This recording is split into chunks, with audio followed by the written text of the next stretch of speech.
Okay masters, ಪ್ರತಿದಿನದಂತೆ ನಾವು ಏನಂತಂದ್ರೆ ನಕ್ಷತ್ರ ಮಿತ್ರರು ಬಾರ್ಬರಾ ಮಾರ್ಸಿನ್ಯಾಕ್ ಅವರು ಬರೆದಿರುವಂತಹ ಈ ಪುಸ್ತಕವನ್ನ ಅಧ್ಯಯನ ಮಾಡ್ತಿದ್ವಿ. ಅವ್ರು ಯಾವ ರೀತಿ ಈ ಪುಸ್ತಕವನ್ನ ಬರೀಲಿಕ್ಕೆ ಪ್ಲೆಡಿಯನ್ಸ್ ಅಂದ್ರೆ ಭೂಗ್ರಹೇತರ ವಾಸಿಗಳಿಂದ ಆ ಪ್ರೇರಣೆಯನ್ನ ತೆಗೆದುಕೊಂಡ್ರು, ಅವರಿಂದ ಮಾಹಿತಿಯನ್ನ ತೆಗೆದುಕೊಂಡ್ರು. ಮತ್ತೆ ಅವ್ರು ಏನ್ ಹೇಳಿದ್ರಂತಂದ್ರೆ ಈ ಪುಸ್ತಕವನ್ನ ಬರಿತಾ ಇರೋದು ಕೇವಲ ಲೋಕ ಕಲ್ಯಾಣಾರ್ಥವಾಗಿ ಅಷ್ಟೇ ಅಲ್ಲ, ಇದ್ರ ಜೊತೆಗೆ ಏನಂತಂದ್ರೆ ನಿನ್ನ ಆತ್ಮದ ಅಭಿವೃದ್ಧಿ ಕೂಡ ಆಗುತ್ತೆ.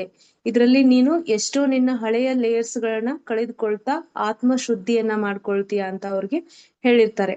ಹಾಗೆ ಕೂಡ ಈ ಪುಸ್ತಕವನ್ನ ಬರಿಬೇಕು ಅಂತ ಕೈಗೆ ಎತ್ಕೊಂಡಾಗ ಅವರು ಎಷ್ಟೊಂದು ಸ್ಟ್ರಗಲ್ ಮಾಡಿದ್ರಂದ್ರೆ ಕೊನೆಗೆ ಈ ಪುಸ್ತಕವನ್ನ ನಾನು ಬರಿಲಿಕ್ಕೆ ನಾನೇ ಅಯೋಗ್ಯ, ಅಷ್ಟು ನನ್ನಲ್ಲಿ ಇನ್ನೂ ಒಂದಿಷ್ಟು ಕೆಟ್ಟ ಲೇಯರ್ಸ್ ಇದಾವೆ ಅಂತ ಅನ್ಕೊಂಡಿದ್ರು. ಯಾವಾಗ ಅವರು ಮತ್ತೆ ಉತ್ತರ ಕರೋಲಿನ್ಗೆ ಶಿಫ್ಟ್ ಆಗ್ತಾರೋ, ಅವ್ರ ಫ್ರೆಂಡ್ ಇಂದ ಒಂದು ಹೊಸ ಮನೆಗೆ, ತಾವು ಅನ್ಕೊಂಡ ಮನೆ ಅಂದ್ರೆ ಯಾವ ರೀತಿ ಇಮ್ಯಾಜಿನ್ ಮಾಡ್ಕೊಂಡಿರ್ತಾರೋ ಆ ರೀತಿ ಒಂದು ಮನೆಗೆ ಅವರು ಶಿಫ್ಟ್ ಆಗ್ತಾರೆ. ಆಗ ಒಂದು ಮನಸ್ಸು ಏನಂತಂದ್ರೆ ಆ ಪ್ರಕೃತಿಯವರನ್ನ ಆ ಪುಸ್ತಕ ಬರಿಲಿಕ್ಕೆ ಅವರನ್ನ ಕ್ಯೂರ್ ಮಾಡಿ ಮತ್ತೆ ರೆಡಿ ಮಾಡುತ್ತೆ. ಹೀಗೆ ಏನಂತಂದ್ರೆ ಪ್ಲೇಡಿಯನ್ಸ್ ಅಂದ್ರೆ ಆ ಭೂಗ್ರಹತರ ಅಥವಾ ನಕ್ಷತ್ರವಾಸಿಗಳು ಹೇಳಿದ ಹಾಗೆ ಅವರು ತಮ್ಮನ್ನ ತಾವು ಬದಲಾಯಿಸ್ಕೊಂಡು ಆ ಪುಸ್ತಕವನ್ನ ಬರೀಲಿಕ್ಕೆ ಅವ್ರು ಏನಂತಂದ್ರೆ ರೆಡಿ ಆಗ್ತಾರೆ ಮಾಸ್ಟರ್ಸ್.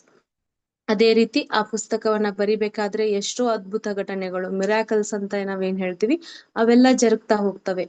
ಯಾಕೆ ಅಂತಂದ್ರೆ ಅವುಗಳನ್ನ ಯಾವ ರೀತಿ ಜೋಡಿಸ್ಬೇಕು, ಯಾವ ವಿಷಯಗಳನ್ನ ಆರಿಸ್ಬೇಕು, ನನ್ನಲ್ಲಿ ಯಾವುದೇ ವೈಯಕ್ತಿಕ ವಿಷಯಗಳನ್ನ ಅದ್ರಲ್ಲಿ ಸೇರಿಸಬಾರ್ದು, ಇಷ್ಟೆಲ್ಲ ರೂಲ್ಸ್ ಗಳಿರುವಾಗ ಆ ಒಂದು ಅಸ್ತವ್ಯಸ್ತವಾಗಿರುವ ಒಂದು ಪೇಪರ್ಸ್ ಗಳನ್ನು ಕೂಡ ಪ್ಲೆಡಿಯನ್ಸರ ಸಹಾಯದಿಂದ ಅವ್ರು ಏನ್ ಮಾಡ್ತಾರೆ ಅಂತಂದ್ರೆ ಜೋಡಿಸಿಕೊಂಡು, ಅಂದ್ರೆ ಅವರೇ ಅದನ್ನ ಆ ಭೌತಿಕ ಶರೀರದ ಮುಖಾಂತರ ಅವರು ಆ ಕೆಲಸವನ್ನ ಮಾಡಿಸ್ತಾ ಹೋಗ್ತಾರೆ ಅನ್ನೋದನ್ನ ನಮ್ಗೆ ಈಗ ಮೇಡಮ್ ಅವರು ತಿಳಿಸಿದ್ದಾರೆ. ಇನ್ನು ಹಾಗಾದ್ರೆ ಈ ಪುಸ್ತಕವನ್ನ ಬರಿಬೇಕಾದ್ರೆ ಈ ಬಾರ್ಬರಾ ಮಾರ್ಸಿನಾಕ್ ಅವರನ್ನೇ ಯಾಕೆ ಚೂಸ್ ಮಾಡ್ಕೊಂಡ್ರು? ಯಾಕೆ ಅಂತಂದ್ರೆ ಯೂನಿವರ್ಸ್ ಯಾವ ಕೆಲ್ಸಕ್ಕೆ ಯಾರು ಯೋಗ್ಯತೆಯನ್ನ ಪಡೆದಿರ್ತಾರೋ ಅವರನ್ನೇ ಅದು ಚೂಸ್ ಮಾಡುತ್ತೆ ಅಂತ ಹೇಳ್ತಾರೆ. ಹಾಗಾದ್ರೆ ಅವರ ಜೀವನ, ಹಿಂದಿನ ಜೀವನ ಯಾವ ರೀತಿ ಇತ್ತು, ಯಾಕೆ ಅವರು ಆ ಪುಸ್ತಕವನ್ನ ಬರೀಲಿಕ್ಕೆ ಯೂನಿವರ್ಸ್ ಅವರನ್ನ ಅಥವಾ ಪ್ಲೆಡಿಯನ್ಸ್ ಅವರನ್ನ ಚೂಸ್ ಮಾಡ್ಕೊಂಡ್ರು ಅನ್ನೋದನ್ನ ನೋಡೋಣ ಮಾಸ್ಟರ್ಸ್. ರಚಯಿತ್ರಿ ಪರಿಚಯ. ಪ್ಲೆಡಿಯನ್ನರು ಭೂಗ್ರಹೇತರ ಸಾಮೂಹಿಕ ಜೀವಿಗಳು, ಪ್ಲೈಡಿಸ್ ನಕ್ಷತ್ರ ರಾಶಿಯ ವಾಸಿಗಳು. ಮಾಸ್ಟರ್ಸ್, ಇಲ್ಲಿ ಪ್ಲೆಡಿಯನ್ಸ್ ಅಂತಂದ್ರೆ ಆ ನಕ್ಷತ್ರ ಲೋಕದ ವಾಸಿಗಳಿಗೆ ಏನ್ ಕರೀತಾರೆ, ಪ್ಲೆಡಿಯನ್ನರು ಅಂತ ಕರೀತಾರೆ. 18/5/1988ರಿಂದ ಶ್ರೀಮತಿ ಮಾರ್ಸಿನ್ಯಾಕ್ ಮುಖಾಂತರ ಮಾತನಾಡಲಿಕ್ಕೆ ಪ್ರಾರಂಭಿಸಿದರು. ಮೇ 18ನೇ ತಾರೀಕು 1988ರಲ್ಲಿ ಈ ಮಾರ್ಸಿನ್ಯಾಕ್ನವ್ರ ಜೊತೆ ಆ ನಕ್ಷತ್ರ ಲೋಕದ ವಾಸಿಗಳು ಮಾತನಾಡಿಕೆ ಶುರು ಮಾಡಿದ್ರು. 9 ತಿಂಗಳಾದ ಮೇಲೆ ಎಥೆನ್ಸ್ ನಲ್ಲಿ ಏರ್ಪಾಡಾಗಿದ್ದ ಒಂದು ಸಮ್ಮೇಳನದಲ್ಲಿ ಸಮೂಹ ಏರ್ಪಾಡಾಯಿತೆಂದು ಅವರು ತಿಳಿಸಿದರು. ಮೊದಲ 75ರಿಂದ 100 ಜನರವರೆಗೆ ಆ ಗುಂಪಿನಲ್ಲಿ ಇದ್ದರು. ಆ ಸಮೂಹ ದಿನೇ ದಿನೇ ಪ್ರವರ್ಧಮಾನವಾಗುತ್ತಿರುವುದೆಂದು ಅವರು ತಮ್ಮ ಮಾತಿನಿಂದ ತಿಳಿಸಿದರು. ಮಾಸ್ಟರ್ಸ್, ಇಲ್ಲಿ ಏನು ಅಂತಂದ್ರೆ ಮಾರ್ಸಿನ್ಯಾಕ್ ಮುಖಾಂತರ ಪ್ರಾರಂಭವಾದ ಅವರ ಸಂಭಾಷಣೆ ಒಂದು ಗುಂಪಿಗೆ ಕೂಡ ಮಾಹಿತಿಯನ್ನ ನೀಡ್ಲಿಕ್ಕೆ ಸ್ಟಾರ್ಟ್ ಮಾಡಿದ್ರು. ಅದು ಎಥೆನ್ಸ್ ನಲ್ಲಿ ನಡೀತು. ಮೊದಲು 75ರಿಂದ 100 ಜನರ ಅಲ್ಲಿ ಏನ್ ಇರ್ತಿದ್ರಲ್ಲ, ಬರುಬರ್ತಾ ಆ ಸಂಖ್ಯೆ ಅಂದ್ರೆ ಅವರಲ್ಲಿ ಮಾಹಿತಿಯನ್ನ ತೆಗೆದುಕೊಳ್ಳುವವರ ಸಂಖ್ಯೆ ಹೆಚ್ಚಾಗ್ತಾ ಹೋಯ್ತು. ಎಕ್ಸಾಂಪಲ್ ನಾವ್ ಹೇಳ್ಬೇಕಂತಂದ್ರೆ ಫಸ್ಟ್ ಗುಡಾಕೇಶ ಮಾಡ್ಬೇಕಾದ್ರೆ ಪ್ರಬೋಧ್ ಮಾಸ್ಟರ್ ಮಾತ್ರ ಮಾಡಿದ್ರು. ಈಗ ನಾವು ಅವರಿಂದ ಆ ವಿಷಯಗಳನ್ನ ತಿಳಿತಾ ಒಂದು ಬ್ಯಾಚ್ ನಲ್ಲಿ ಮಿನಿಮಮ್ ಒಂದು 30-40 ಜನ ಕನ್ನಡದಲ್ಲಿ, ಅದೇ ರೀತಿ ವಿವಿಧ ಭಾಷೆಗಳಲ್ಲಿ ಈ ರೀತಿ ನಾವು ಕೂಡ ಈ ಗುಡಾಕೇಶವನ್ನ ಆರಂಭಿಸಿದ್ವು. ಅದೇ ರೀತಿ ಆ ಮಾಹಿತಿಗಳನ್ನ ಪಡೆಯುವರ ಸಂಖ್ಯೆ ದಿನದಿಂದ ಅಂದ್ರೆ ಆ ಪ್ಲೆಡಿಯನ್ಸ್ ರಿಂದ ಹೊಸ ಹೊಸ ವಿಚಾರಗಳನ್ನ ತಿಳಿದುಕೊಳ್ಳುವರ ಸಂಖ್ಯೆ ಕೂಡ ಹೆಚ್ಚಾಗ್ತಾ ಹೋಯ್ತು ಅಂತ ಹೇಳ್ತಿದ್ದಾರೆ ಮಾಸ್ಟರ್ಸ್. ಶ್ರೀಮತಿ ಬಾರ್ಬರಾ ಮಾರ್ಸಿನ್ಯಾಕ್ ಉತ್ತರ ಕರೋಲಿನ ನಿವಾಸಿ. ಈಗ ಅವರು ತಮ್ಮ ಜೀವನದ ಬಗ್ಗೆ ಹೇಳ್ತಿದ್ದಾರೆ, ಅವರ ಹಿಂದಿನ ಜೀವನ ಹೇಗಿತ್ತು. ಪ್ರಖ್ಯಾತ ಹೊಂದಿದ ಒಂದು ಮೀಡಿಯಾ ಅಂದ್ರೆ ಮಾಧ್ಯಮದವಳು ಇವಳಾಗಿದ್ದಾಳೆ. 1988ನೇ ವರ್ಷದಲ್ಲಿ ಅವಳು ಗ್ರೀಸ್ ದೇಶದಲ್ಲಿರುವ ಎಥೆನ್ಸ್ ನಗರವನ್ನು ತನ್ನ ಈಜಿಪ್ಟ್ ಪ್ರಯಾಣದ ನಂತರ ವೀಕ್ಷಿಸಿ ಅಲ್ಲಿ ಅನೇಕ ಅನುಭವಗಳನ್ನು ಹೊಂದಿದಳು. ಮಾಸ್ಟರ್ಸ್, ಬಾರ್ಬರಾ ಮಾರ್ಸಿನ್ಯಾಕ್ ಅವರು ನಿಮ್ಗೆ ತಿಳಿದಾಗೆ ಅವರು ಉತ್ತರ ಕರೋಲಿನ ದೇಶದವರು. ಆ ಒಂದು ಪತ್ರಿಕೆಯಲ್ಲಿ ಇವರು ಕೆಲಸವನ್ನ ಮಾಡ್ತಿದ್ರು. ಆ ಎಥೆನ್ಸ್ ನಗರದಲ್ಲಿ ಏನು ಒಂದು ಸಮೂಹ ಏರ್ಪಾಡಾಯ್ತಲ್ಲ, ಸಮ್ಮೇಳನ ನಡೀತಲ್ಲ, ಅದ್ರಿಂದ ಇವ್ರು ಏನಂತಂದ್ರೆ ಈಜಿಪ್ಟ್ ನ ಒಂದು ಪ್ರಯಾಣದಲ್ಲಿ ಮುಗಿಸ್ಕೊಂಡು ಬಂದ ಮೇಲೆ ಈ ಪ್ಲೆಡಿಯನ್ಸರಿಂದ ಮಾಹಿತಿಗಳನ್ನ ಪಡೆಯುವಂತ ಕೆಲಸವನ್ನ ಆರಂಭಿಸಿದರು. ಗ್ರಹಾಂತರ ವಾಸಿಗಳ ಸಂದೇಶಗಳನ್ನು ಪಡೆದಿದ್ದಾರೆ. ಬಲವಾದ ಅಂತಃಪ್ರೇರಣೆಯಿಂದ ಅವಳು ಪ್ರಾಚೀನ ದೇವಾಲಯಗಳನ್ನು ನೈಲ್ ನದಿ ತೀರದ ಉದ್ದಕ್ಕೂ ಇರುವ ಎಥೆನ್ಸ್ ಮತ್ತು ಡೆಲ್ಫಿಗಳಲ್ಲಿ ವೀಕ್ಷಿಸಿದಳು. ಅದೇ ರೀತಿ ಆ ಒಂದು ಮಾಹಿತಿಗಳನ್ನ ಪಡಿತಾ ಹೋದಾಗೆ ಎಷ್ಟೋ ಶಕ್ತಿಯುತವಾದ ಸ್ಥಳಗಳನ್ನ ಅವರು ವೀಕ್ಷಣೆ ಮಾಡ್ತಾ ಬಂದ್ರು. ಅಂದ್ರೆ ಪ್ರಾಚೀನ ದೇವಾಲಯಗಳು ಮತ್ತೆ ಈಜಿಪ್ಟ್ ನಲ್ಲಿರುವಂತ ಪಿರಾಮಿಡ್ಗಳು, ಅವುಗಳನ್ನ ಶಕ್ತಿಯುತ ಸ್ಥಳಗಳನ್ನ ಇವರು ಪರಿಚಯ ಅಂದ್ರೆ ಅಲ್ಲಿ ಭೇಟಿ ಕೊಡ್ತಾ ಬಂದ್ರು. ಅಂದಿನಿಂದ ಅಮೆರಿಕ ಸಂಯುಕ್ತ ರಾಷ್ಟ್ರಗಳಿಂದ ಪೆರು, ಮೆಕ್ಸಿಕೋ, ಈಜಿಪ್ಟ್, ಗ್ರೀಸ್, ಆಸ್ಟ್ರೇಲಿಯಾಗಳಲ್ಲಿನ ಅನೇಕ ಶಕ್ತಿ ಕೇಂದ್ರಗಳನ್ನು ದರ್ಶಿಸಿದಳು. ಅವಳ ಪ್ರಯಾಣದ ಕಾರ್ಯಕ್ರಮಗಳನ್ನು, ಶಿಕ್ಷಣ ಶಿಬಿರಗಳನ್ನು ಸಹ ನಿರ್ವಹಿಸಲು ಪ್ರಾರಂಭಿಸಿದಳು. ಆ ಒಂದು ಪ್ರದೇಶಗಳನ್ನ ನೋಡ್ತಾ ನೋಡ್ತಾ ಅಲ್ಲಿ ಹಲವಾರು ವರ್ಕ್ಶಾಪ್ಗಳನ್ನ ಈ ಪ್ಲೆಡಿನರ್ಸ್ ಸ್ವೀಕರಿಸಿದಂತ ಸಂದೇಶಗಳ ಕುರಿತು ಶಿಕ್ಷಣವನ್ನ ಅವಳು ಬೇರೆದವ್ರಿಗೂ ಕೂಡ ಕೊಡ್ತಾ ಬಂದ್ರು. ಆ ಕ್ಷೇತ್ರಗಳು ಬಲವಾದ ಶಕ್ತಿ ಕ್ಷೇತ್ರಗಳು ಎಂದು ಅವಳು ಗ್ರಹಿಸಿದ್ದಾಳೆ. ಉನ್ನತ ಮಾನಸಿಕ ಸ್ಥಿತಿಗೆ ಸೇರಿರುವ ರಹಸ್ಯಗಳಿಗೆ ಆ ಕ್ಷೇತ್ರಗಳು ಉನ್ನತ ತಾಣಗಳೆಂದು ಗುರುತಿಸಿದಳು. ಆ ಒಂದು ಬಲವಾದ ಶಕ್ತಿ ಕ್ಷೇತ್ರಗಳನ್ನ ಯಾರು ಆ ಒಂದು ಶಕ್ತಿ ಅಂದ್ರೆ ನಮ್ಮ ಫ್ರೀಕ್ವೆನ್ಸಿ ಹೆಚ್ಚಿದ್ದಾಗ ಮಾತ್ರ ಅಲ್ಲಿ ನಾವು ಹೋಗ್ಲಿಕ್ಕೆ ಸಾಧ್ಯ ಅನ್ನೋದನ್ನ ಅವಳು ತಿಳಿದುಕೊಂಡ್ಲು. ಭೂಮಿಯ ಮೇಲೆ ಚರಿತ್ರೆಯ ಪುನರಾವರ್ತವು ಆ ಜ್ಞಾನದಿಂದಲೇ ನಡೆಯುವುದೆಂದು ಇವಳು ಅರ್ಥ ಮಾಡಿಕೊಂಡಳು. ಪ್ಲೆಡಿಯನರ ಹತ್ತಿರ ತನ್ನ ಸಹವಾಸ ಎಷ್ಟೋ ಬೆಲೆಯುಳ್ಳ ಸೌಭಾಗ್ಯವೆಂದು ಅವಳು ಹೇಳುತ್ತಾಳೆ. ಮಾಸ್ಟರ್ಸ್, ಯಾವಾಗ ಆ ನಕ್ಷತ್ರ ವಾಸಿಗಳ ಒಂದು ಸಂಭಾಷಣೆ ಇವಳಲ್ಲಿ ನಡೀತಾ ಹೋಯ್ತೋ, ಆವಾಗ ಅವರ ಆತ್ಮ ಉನ್ನತಿ ಕೂಡ ಹಾಗೆ ವೇಗವಾಗಿ ಸಾಗಿತ್ತು. ಆದ್ರಿಂದ ನಾನು ಅವರಿಂದ ತುಂಬಾ ಒಂದಿಷ್ಟು ಲಾಭಗಳನ್ನ ತೆಗೆದುಕೊಂಡಿದ್ದೀನಿ ಅಂತ ಇವರು ನಮ್ಗೆ ಹೇಳ್ತಿದ್ದಾರೆ. ಬಾಲಿಯಲ್ಲಿ ಬಂದಿಯಾಗಿ ಹೋಗಿದ್ದೇನೆ. ಡಾರ್ವಿನ್ ಹೋಗುವುದಕ್ಕೆ ಆಸ್ಟ್ರೇಲಿಯಾನ್ ವೀಸಾ ಇರಬೇಕೆನ್ನುವ ನಿಯಮದ ಕುರಿತು ಯಾವುದೇ ಪ್ರಚಾರ ಇಲ್ಲದಿರುವುದೇ ಅದಕ್ಕೆ ಕಾರಣ. ಪಾಸ್ಪೋರ್ಟ್, ವಿಮಾನ ಟಿಕೆಟ್ ಎರಡೂ ಇದ್ದರೂ ವೀಸಾ ಇಲ್ಲವೆಂದು ನನ್ನನ್ನು ಬಾಲಿಯಲ್ಲೇ ನಿಲ್ಲಿಸಿದರು. ಈ ಸಂಕಷ್ಟದಿಂದ ಹೊರಗೆ ಬೀಳಲು ತಕ್ಕ ಉಪಾಯಕ್ಕಾಗಿ ಆಲೋಚನೆ ಮಾಡಿದೆನು. ಒಂದು ಗಟ್ಟಿಯಾದ ಸಂಕಲ್ಪ ಮಾಡಿದರೆ ಈ ಸಂಕಷ್ಟದಿಂದ ಪಾರಾಗಬಹುದೆಂದು ನನಗೆ ಚೆನ್ನಾಗಿ ಗೊತ್ತು. ಎಷ್ಟೋ ವಿಪತ್ತಿನ ಪರಿಸ್ಥಿತಿಗಳಲ್ಲೂ ಕಳೆದ 4 ವರ್ಷದಿಂದ ನನ್ನ ಸಂಕಲ್ಪ ಶಕ್ತಿಯನ್ನು ಎಷ್ಟೋ ಬಾರಿ ಬಳಸಿಕೊಂಡು ನನ್ನ ವ್ಯವಹಾರಗಳನ್ನು ಸರಿ ಮಾಡಿಕೊಂಡಿದ್ದೇನೆ. ಮಾಸ್ಟರ್ಸ್, ಇಲ್ಲೊಂದು ದಿನ ಅವ್ರು ಏನಂತಂದ್ರೆ ವೀಸಾ ಇಲ್ಲದೆ ಇರೋ ಕಾರಣಕ್ಕೆ ಆ ಬಾಲಿಯಲ್ಲಿ ಅಂದ್ರೆ ಆ ಒಂದು ವಿಮಾನ ಏರ್ಪೋರ್ಟ್ ದಲ್ಲಿ ಅವರನ್ನ ಬಿಡದೆ ನಿಲ್ಲಿಸ್ಬಿಡ್ತಾರೆ. ಆದ್ರೆ ಅವಳಿಗೆ ಎಷ್ಟು ಕಾನ್ಫಿಡೆನ್ಸ್ ಇತ್ತಂತಂದ್ರೆ ನನ್ನ ಸಂಕಲ್ಪ ಶಕ್ತಿಯಿಂದ ನಾನು ಎಂತ ಪರಿಸ್ಥಿತಿಗಳನ್ನಾದ್ರೂ ನಾನು ಗೆಲ್ಬಹುದು ಅನ್ನುವಂತ ಒಂದು ಕಾನ್ಫಿಡೆನ್ಸ್ ಅವಳಲ್ಲಿ ಇತ್ತು. ವೀಸಾಕ್ಕಾಗಿ ಸಿಡ್ನಿಯಲ್ಲಿ ರಾಯಭಾರ ಕಾರ್ಯಾಲಯಕ್ಕೆ ತಂತಿ ಕಳಿಸಿ ಸಮಾಧಾನಕ್ಕಾಗಿ 1 ಗಂಟೆಯಿಂದ ಎದುರು ನೋಡುತ್ತಾ ಕುಳಿತೆನು. 1 ವಾರದ ಹಿಂದೆ ಉತ್ತರ ಕರೋಲಿನಾದಿಂದ ಹೊರಟಿದ್ದನು. ಹವಾಯಿ ಪರ್ಯಟನೆಗಾಗಿ ಸ್ವಲ್ಪ ಸಮಯವನ್ನು ವ್ಯಯ ಮಾಡಿ ಕಳೆದ 3 ದಿನಗಳಿಂದಲೂ ಬಾಲಿಯಲ್ಲಿಯೇ ಬಂಧಿತಳಾಗಿದ್ದೆ. 2 ತಿಂಗಳ ಕಾಲ ಪ್ಲೆಡಿಯನ್ನರ ಬೋಧನೆಗಳನ್ನು ಕುರಿತ ಉಪನ್ಯಾಸಗಳ ಕಾರ್ಯಕ್ರಮವು ನನ್ನ ಪ್ರಣಾಳಿಕೆಯಲ್ಲಿದೆ. ಈ ರೀತಿ ಅವರು ತಮ್ಮ ಒಂದು ಜರ್ನಿಯಲ್ಲಾದಂತ ಎಕ್ಸ್ಪೀರಿಯನ್ಸ್ ಅನ್ನ ಅವರು ನಮ್ಗೆ ಹೇಳ್ತಿದ್ದಾರೆ. ಏಕೋ ನನಗಿದ್ದಕ್ಕಿದ್ದ ಹಾಗೆ ಅನಿಸಿತು, ಈ ಸಲ ಎಷ್ಟು ಸಂಕಲ್ಪ ಬಲವನ್ನು ಉಪಯೋಗಿಸಿದರೂ ಉಪಯೋಗ ಏನೂ ಇರುವುದಿಲ್ಲವೆಂದು, ನಾನು ಇಲ್ಲಿಯೇ ಇರುವುದು ತಪ್ಪುವುದಿಲ್ಲ ಎಂದು ಎನಿಸಿತು. 11 ಗಂಟೆಯಾಗಿದೆ. ವಿಮಾನವು ಹೊರಡುವ ಸಮಯ ಸಮೀಪವಾಗಿದೆ. ಆಗ ನನಗೆ ಸಮಾಚಾರ ಮುಟ್ಟಿತು. ಮಂಗಳವಾರದಂದು ನನ್ನನ್ನು ಆಸ್ಟ್ರೇಲಿಯಾದ ರಾಯಭಾರ ಕಾರ್ಯಾಲಯಕ್ಕೆ ಬರಬೇಕೆಂದು ತಿಳಿಸಿದ್ದಾರೆ. ಈ ದಿನ ಶನಿವಾರ, ಸೋಮವಾರಗಳು ರಜಾ ದಿನಗಳಾಗಿವೆ. ಅಂದ್ರೆ ಅವ್ರು ಏನ್ ಕಳಿಸಿದ್ರಲ್ಲ ಒಂದು ತಂತಿಯನ್ನ, ಅಂದ್ರೆ ಒಂದು ಮೆಸೇಜ್ ಅನ್ನ ಕಳಿಸಿದ್ರಲ್ಲ, ಅದ್ರ ಅನುಸಾರ ಅವ್ರಿಗೆ ಮಂಗಳವಾರ ಒಂದು ರಾಯಭಾರ ಕಚೇರಿಗೆ ಬರ್ಲಿಕ್ಕೆ ಹೇಳಿದ್ರು. ಅಷ್ಟಕ್ಕೆ ನನ್ನ ಪ್ರಯತ್ನಗಳೆಲ್ಲವನ್ನು ಬಿಟ್ಟು ವಸ್ತುಗಳನ್ನೆಲ್ಲ ತೆಗೆದುಕೊಂಡು ಹೋಟೆಲ್ನ ಕೋಣೆಗೆ ಮರಳಿ ಹೋದೆನು. ಬಾಲಿಯಲ್ಲಿಯೇ ಏನೋ ಒಳ್ಳೆಯದು ನಡೆಯುವುದೆಂದು ವಿಶ್ವಾಸವಿಟ್ಟು ವಿಶ್ರಾಂತಿಗಾಗಿ ಉಪಕ್ರಮಿಸಿದೆನು. ಮಾಸ್ಟರ್ಸ್, ಅವ್ರಿಗೆ ಅನಿಸ್ತಾ ಇತ್ತು, ನಾನು ಎಷ್ಟೋ ಬಾರಿ ಸಂಕಲ್ಪ ಮಾಡಿ ನನ್ನ ಎಲ್ಲಾ ಕೆಲಸಗಳನ್ನ ಮಾಡ್ಕೊಂಡಿದೀನಿ, ಬಟ್ ಇವತ್ತು ನಾನು ಈ ದೇಶದಿಂದ ಅಥವಾ ಈ ವಿಮಾನ ಏರ್ಪೋರ್ಟ್ ನಿಂದ ನಾನು ಹೊರಗೆ ಹೋಗ್ಬೇಕಂದ್ರೆ ಹೊರಗೆ ಹೋಗ್ಲಿಕ್ಕೆ ಆಗ್ತಿಲ್ಲ. ಇದಕ್ಕೆ ನಿಜವಾಗ್ಲೂ ಏನೋ ಒಂದು ಕಾರಣ ಇದೆ ಅಂತ ಅವ್ರಿಗೆ ಇಂಟ್ಯೂಷನ್ಸ್ ಬರ್ತಾ ಹೋಯ್ತು.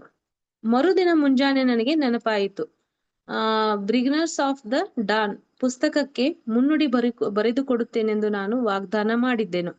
ಆ ಕೆಲಸ ಪೂರ್ತಿಯಾಗದೆ ಡಾರ್ವಿನ್ಗೆ ನಾನು ಹೊರಡುವುದು ಅಸಂಭವವೆಂಬುದು ನನಗೆ ಅರ್ಥವಾಯಿತು. ಈ ಬಾಲಿಯಲ್ಲಿನ ನಿರ್ಬಂಧವು ಆ ಮುನ್ನುಡಿ ರಚನೆಗಾಗಿಯೇ ಸೃಷ್ಟಿಯಾಗಿದೆ ಎಂದು ಅರ್ಥವಾಯಿತು. ಮಸ್ಟರ್ಸ್ ಇವರು ಒಬ್ಬ ಒಳ್ಳೆ ಲೇಖಕಿ ಆಗಿದ್ರಿಂದ ಬ್ರಿಗ್ನರ್ಸ್ ಆಫ್ ಡಾನ್ ಅಂತ ಹೇಳಿ ಅಂದ್ಬಿಟ್ಟು ಒಂದು ಪುಸ್ತಕಕ್ಕೆ ಮುನ್ನುಡಿ ಬರೆದು ಕೊಡ್ತೀನಿ ಅಂತ ಒಬ್ಬ ಲೇಖಕರಿಗೆ ಹೇಳಿದ್ರು. ಬಟ್ ಆ ಕೆಲಸವನ್ನ ಬಿಟ್ಟು ಅವರು ತಮ್ಮ ದೇಶಕ್ಕೆ ಹೋಗ್ತಾ ಇದ್ರಲ್ಲ, ಅದು ಕಂಪ್ಲೀಟ್ ಆಗೋಕ್ಕೋಸ್ಕರ ನಾನು ಇಲ್ಲಿ ಉಳಿದಿದ್ದೀನಿ ಅನ್ನೋದನ್ನ ಅವರು ಅರ್ಥ ಮಾಡ್ಕೊಂಡ್ರು. ನನ್ನ ಬಾಲ್ಯವು ಅಂದ್ರೆ ಇವ್ರು ಇನ್ನು ನೆಕ್ಸ್ಟ್ ಏನ್ ಹೇಳ್ತಿದ್ದಾರೆ ಅಂತಂದ್ರೆ ತಮ್ಮ ಬಾಲ್ಯದ ಜೀವನ ಹೇಗಿತ್ತು ಅಂತ ಹೇಳ್ತಿದ್ದಾರೆ ಮಾಸ್ಟರ್ಸ್. ನನ್ನ ಬಾಲ್ಯವು ಎಲ್ಲರಿಗಿಂತ ಭಿನ್ನವಾಗಿತ್ತು. ನನಗೊಬ್ಬ ಹುಚ್ಚ ಅಣ್ಣನು ಇದ್ದನು. ಅವನೊಂದಿಗಿನ ಜೀವನ ನನಗೆಷ್ಟೋ ಅನುಭವ ನೀಡಿದೆ. ಇತ್ತೀಚೆಗೆ ನನ್ನನ್ನು ಪ್ಲೆಡಿಯನ್ನರು ಪ್ರಭಾವಿತರನ್ನಾಗಿ ಮಾಡಿದ್ದಾರೆ. ಅವರ ಮುಖಾಂತರ ಲಭಿಸಿದ ಪ್ರೇರಣೆಯಿಂದ ನಾನು ನಮ್ಮ ಕುಟುಂಬದ ಫೋಟೋ ಆಲ್ಬಮ್ ಅನ್ನು ತಿರುವಿ ಹಾಕಿದೆನು. ಆಗ ನನಗರ್ಥವಾಯಿತು, ನಮ್ಮ ಹುಚ್ಚು ಅಣ್ಣ ಡೊನಾಲ್ಡ್ ನಿಂದ ಪ್ರಸರಿಸುತ್ತಿರುವ ಅಮೂಲ್ಯವಾದ ದಿವ್ಯವಾದ ಪ್ರೇಮ ತರಂಗಗಳ ಕುರಿತು. ಮಸ್ಟರ್ಸ್ ಅವರ ಬಾಲ್ಯ ಹೇಗಿತ್ತಂತಂದ್ರೆ, ಅವರ ಜೊತೆಗೆ ಬೆಳೆದಿರುವ ಅಣ್ಣ ಏನಾಗಿದ್ದೆ ಅಂತಂದ್ರೆ ಒಂದ್ ಸ್ವಲ್ಪ ಏನ್ MR ಅಂತ ಹೇಳ್ತೀವಲ್ಲ, ಅಂದ್ರೆ ತನ್ನ ಒಂದು ಸೀಮಿತ ಮಾನಸಿಕ ಸ್ಥೀಮಿತತೆಯನ್ನ ಕಳೆದುಕೊಂಡದ್ದ. ಆದ್ರೆ ಅವ್ರಿಗೆ ಅನಿಸ್ತಾ ಇತ್ತು ಕೆಲವೊಂದಿಷ್ಟು ಬಾರಿ ಅವರು ತಮ್ಮ ಲೈಫ್ ಯಾಕೆ ಹೀಗಿದೆ, ನಾನ್ ಇದರಿಂದ ಏನ್ ಅನುಭವವನ್ನ ತೆಗೆದುಕೊಳ್ತಾ ಇದ್ದೀನಿ ಅನ್ನೋದು ಕನ್ಫ್ಯೂಸ್ ಆಗಿದ್ದಾಗ ಪ್ಲೆಡಿಯನ್ನರು ಅವ್ರಿಗೆ ಏನು ಅಂತಂದ್ರೆ ಆ ವಿಷಯದ ಕುರಿತು ಸ್ಪಷ್ಟೀಕರಣವನ್ನ ಕೊಡ್ತಾರೆ. ಏನಂತಂದ್ರೆ ಅವ್ರು ಒಂದು ಪ್ರೇರಣೆ ಮುಖಾಂತರ ಹಳೆ ಆಲ್ಬಮ್ಗಳನ್ನ ನೋಡ್ತಿರ್ಬೇಕಾದ್ರೆ ಅವ್ರು ಏನಂತಂದ್ರೆ ಆ ಒಂದು ದಿವ್ಯ ಪ್ರೇಮ ತರಂಗಗಳನ್ನ ಅವ್ರ ಅಣ್ಣ ಏನ್ ಮಾಡ್ತಿದ್ರು ಅಂತಂದ್ರೆ ತಮ್ಮ ಭಾವನೆ ಮುಖಾಂತರ ಹಂಚ್ತಾ ಇದ್ರು ಅಂತ ಅವರು ಹೇಳ್ತಿದ್ದಾರೆ. ಅಂದ್ರೆ ಆ ಹುಚ್ಚುನ್ನ ಅಂತ ಏನ್ ಹೇಳ್ತಿದಾರಲ್ಲ, ಆದ್ರೆ ಅದರಲ್ಲಿ ದಿವ್ಯ ಪ್ರೇಮ ತರಂಗಗಳು ಇದ್ದಿದ್ದು ಅನುಭವವನ್ನ ಕೂಡ ಅವರು ಅರ್ಥ ಮಾಡ್ಕೊಂಡ್ರು. ನನ್ನ ಆತ್ಮ ಅಧ್ಯಯನಕ್ಕೆ ಮತ್ತೊಂದು ಸ್ಫೂರ್ತಿ ನೀಡಿದ್ದು ನಮ್ಮ ಅಜ್ಜಿ ಬಾಬ್ಸಿ. ಪೊಲೀಸ್ ಭಾಷೆಯಲ್ಲಿ ಅವಳ ಹೆಸರಿನ ಅರ್ಥ ತಾರೆ ಎಂದು.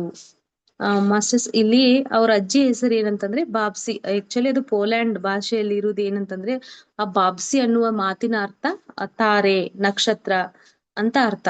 ಈ ಭೂಮಿಯನ್ನು ಗೌರವಿಸುವುದನ್ನು ನಾನು ನಮ್ಮ ಅಜ್ಜಿಯಿಂದ ಕಲಿತುಕೊಂಡೆನು. ದೊಡ್ಡವಳಾದ ಮೇಲೆ ತಾರೆಗಳ ಹತ್ತಿರ ನನ್ನ ಅನುಬಂಧವನ್ನು ಗ್ರಹಿಸಿಕೊಂಡೆನು.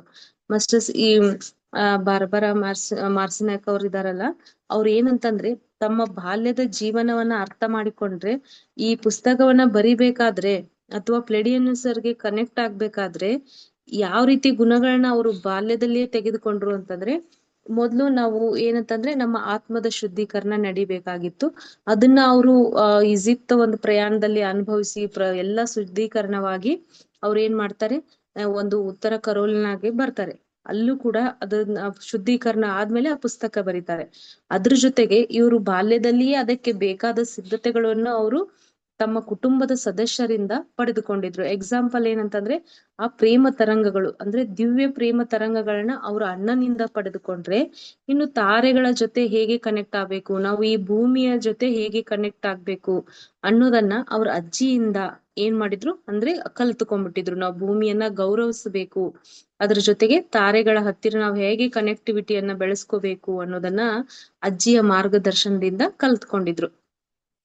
ಚಿಕ್ಕಂದಿನಿಂದಲೂ ನನಗೆ ಆಧ್ಯಾತ್ಮಿಕತೆ ಎಂದರೆ ಇಷ್ಟ. ಒಂದು ವಾಸ್ತವಾಂಶವನ್ನು ಎಷ್ಟು ವಿಧಗಳಲ್ಲಿ ಅರ್ಥ ಮಾಡಿಕೊಳ್ಳುವ ದಾರಿ ಇರುವುದೆನ್ನುವ ವಿಷಯ ನನ್ನ ಅವಗಾಹನೆಗೆ ಬಂದಿತು. 1976ರ ನಂತರ ಕೊನೆಯ ವರ್ಷಗಳಲ್ಲಿ ನಾನು ಸೇತ್ ಮಟೀರಿಯಲ್ ಅನ್ನು ಪರಿಶೋಧಿಸಿದೆ. ಮಾಸ್ಟರ್ಸ್ ಮತ್ತೆ ಬೆಳೀತಾ ಬೆಳೀತಾ ಹೋದಾಗೆ ಅವ್ರಿಗೆ ಆಧ್ಯಾತ್ಮಿಕತೆ ಅಂದ್ರೆ ಇಷ್ಟ. ಇನ್ನು ಸೇತ್ ವಿಜ್ಡಮ್ಗೆ ಬಗ್ಗೆ ಸಂಬಂಧಿಸಿದಂತ ಪುಸ್ತಕಗಳನ್ನ ಅವರು ಆ ಮಾಹಿತಿಯನ್ನ ಕಲೆಕ್ಟ್ ಮಾಡ್ತಾ ಹೋದ್ರು ಅಂತ ಹೇಳ್ತಿದ್ದಾರೆ. ಅಂದ್ರೆ ನಮ್ಮ ಸೋಲ್ ಏನಂತಂದ್ರೆ ತನಗೆ ಯಾವ ಜ್ಞಾನ ಬೇಕೋ, ಯಾವ ಹಂತದಲ್ಲಿ ಬೇಕೋ ಅದು ತನ್ನಗಂದ ತಾನೇ ಪಡಿತಾ ಹೋಗ್ತಿದೆ ಅನ್ನಕ್ಕೆ ಇವರು ಕೂಡ ಎಕ್ಸಾಂಪಲ್ ಮಾಸ್ಟರ್ಸ್. ನಾವು ನೀವು ಕೂಡ ನಮ್ಮ ಜೀವನವನ್ನ ನೋಡ್ತಾ ಬಂದ್ರೆ ನಾವೇನ್ ಮಾಡಿದೀವಿ, ಸಡನ್ ಆಗಿ ಇಲ್ಲಿ ಯಾರು ಬಂದಿಲ್ಲ. ಮೊದ್ಲು ನಾವೇನ್ ಮಾಡ್ತಾ ಇದೀವಿ ಅಂತಂದ್ರೆ ಒಂದ್ ಹಂತದಿಂದ ಮತ್ತೊಂದು ಹಂತಕ್ಕೆ ಶಿಫ್ಟ್ ಆದ್ವಿ. ಇನ್ ಕೇಸ್ ಯಾರಾದ್ರೂ ಪ್ರಥಮವಾಗಿ ಪೂಜೆಗಳನ್ನ ಹೆಚ್ಚೆಚ್ಚಾಗಿ ಮಾಡ್ತಾ ಇದ್ವಿ, ಅಲ್ಲಿ ಆ ಪೂಜಾ ಹಂತದಲ್ಲಿ ಎಷ್ಟು ಶುದ್ಧೀಕರಣ ನಡಿಬೇಕೋ ಅಷ್ಟು ಪೂಜಾ ಅದನ್ನ ಮುಗಿಸ್ಕೊಂಡ್ ಮಾತ್ರ ನಮ್ಗೆ ಏನಂತಂದ್ರೆ ಈ ಜ್ಞಾನ ಅನ್ನೋದು, ಧ್ಯಾನ ಅನ್ನೋದು ಪರಿಚಯ ಆಗ್ತಾ ಹೋಗ್ತು. ಅದೇ ರೀತಿ ಧ್ಯಾನದಿಂದ ಮತ್ತೆ ನಾವು ಸಸ್ಯಾಹಾರಿಗಳಾದ್ವಿ.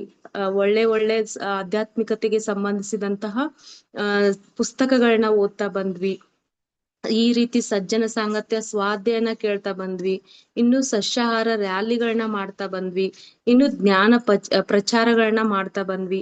ಇವೆಲ್ಲವೂ ಏನಂತಂದ್ರೆ ನಮ್ಮ ಆತ್ಮ ಹಂತ ಹಂತವಾಗಿ ಪ್ರಗತಿ ಹೊಂದಿ ತನಗೆ ಯಾವ ರೀತಿ ಒಂದು ಸೋಲ್ ಡಿಸೈನ್ ಇದೆಯೋ ಆ ರೀತಿ ಮುಂದುವರಿತಾ ಬಂದಿದೆ. ಹಾಗೆ ಕೂಡ ಈ ಬಾರ್ಬರಾ ಮಾರ್ಸಿನಾಕ್ ಅವರು ತಮ್ಮ ಆಧ್ಯಾತ್ಮಿಕತೆ ಪ್ರಯಾಣ ಬಾಲ್ಯದಿಂದಲೇ ನಡೀತಾ ಇತ್ತು ಅನ್ನೋದು ಇದೊಂದು ಎಕ್ಸಾಂಪಲ್ ಮಾಸ್ಟರ್ಸ್. ಅವ್ರು ಏನಂತಂದ್ರೆ ಅವರು ಕೂಡ ಸೇತ್ ಮಟೀರಿಯಲ್ ಅನ್ನ ತಿಳಿದುಕೊಂಡು ಆ ಆಧ್ಯಾತ್ಮಿಕತೆಗೆ ಸಂಬಂಧಿಸಿದಂತ ವಿಷಯಗಳನ್ನ ಅವರು ತಿಳಿತಾ ಬಂದ್ರು. 1987 ಬೇಸಿಗೆ ಸ್ತುತಿ ಸಮ್ಮೇಳನ ಏರ್ಪಟ್ಟು 7 ತಿಂಗಳಾದ ಮೇಲೆ ಮಾರ್ಚ್ 1988ರಲ್ಲಿ ಬಾಲ್ಯದ ಜ್ಞಾಪಕಗಳೆಲ್ಲವೂ ನನ್ನಲ್ಲಿ ಬಲವಾಗಿ ಮೂಡಿ ಬಂದವು. ಹಾರು ತಟ್ಟೆಗಳು ಮತ್ತು ಗ್ರಹಾಂತರ ಜೀವಿಗಳು, ಭೂಮಿಯ ಮೇಲಿನ ಮನುಷ್ಯರನ್ನು ಎತ್ತಿಕೊಂಡು ಹೋಗುವ ವಿಷಯಗಳ ಕುರಿತು ಸಮಾಚಾರಗಳನ್ನು ಸೇಕರಿಸುತ್ತಿದ್ದೆನು.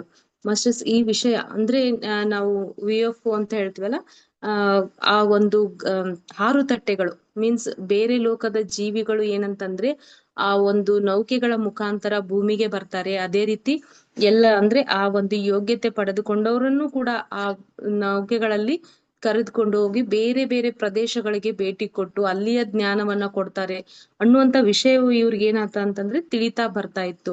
ಮಾಸ್ಟರ್ಸ್, ಮೊನ್ನೆ ಹೇಳ್ದಾಗೆ ನಾವು ಒಂದು ಪ್ಲೇಸ್ಗೆ ಕೂಡ ವಿಸಿಟ್ ಮಾಡಿದ್ವಿ. ಅದು ಏನಂತಂದ್ರೆ ತೆಲಂಗಾಣದಲ್ಲಿರುವ ಖಮ್ಮಂ ಡಿಸ್ಟಿಕ್ ನಲ್ಲಿ ಇರುವುದಂತದ್ದು ಕಾಸ್ಮಿಕ್ ವ್ಯಾಲಿ ಅಂದ್ಬಿಟ್ಟು. ಅಲ್ಲಿಯೂ ಕೂಡ ಪತ್ರಿಜಿ ಸರ್ ಎಂಟ್ರನ್ಸಿಗೆ ಹೋದ ತಕ್ಷಣ ಅಲ್ಲಿ ಹಾಕಿದ್ದಾರೆ ದೇವರ ರಥ ಅಂತ ಹೇಳ್ಬಿಟ್ಟು. ಇದೇನು ನೌಕೆಗಳ ಬಗ್ಗೆ ಹೇಳ್ತಿದೀವಲ್ಲ ಅದು ಅದು ಏನಂತಂದ್ರೆ ನಾವೀಗ ಒಂದು ಬೆಂಗಳೂರಿಗೆ ಹೋಗ್ಬೇಕಾದ್ರೆ ಮೊದ್ಲು ನಾವು ಬಸ್ ಮುಖಾಂತರ ಹೋಗಿದ್ರೆ ಆ ಬಸ್ ಸ್ಟ್ಯಾಂಡ್ ಅಲ್ಲಿ ಹೇಗೆ ಇಳಿತೀವೋ ಅಥವಾ ಟ್ರೈನ್ ಅಲ್ಲಿ ಹೋಗಿದ್ರೆ ಆ ಟ್ರೈನ್ ನಿಲ್ದಾಣದಲ್ಲಿ ಹೇಗೆ ಇಳಿತೀವೋ ಅದೇ ರೀತಿ ಬೇರೆ ಲೋಕದ ವಾಸಿಗಳು ಬಂದ್ರೆ ಮೊದ್ಲು ಇಳಿಯುವಂತ ಸ್ಥಳ ಯಾವ್ದು ಅಂತಂದ್ರೆ ಆ ಕಾಸ್ಮಿಕ್ ವ್ಯಾಲಿ.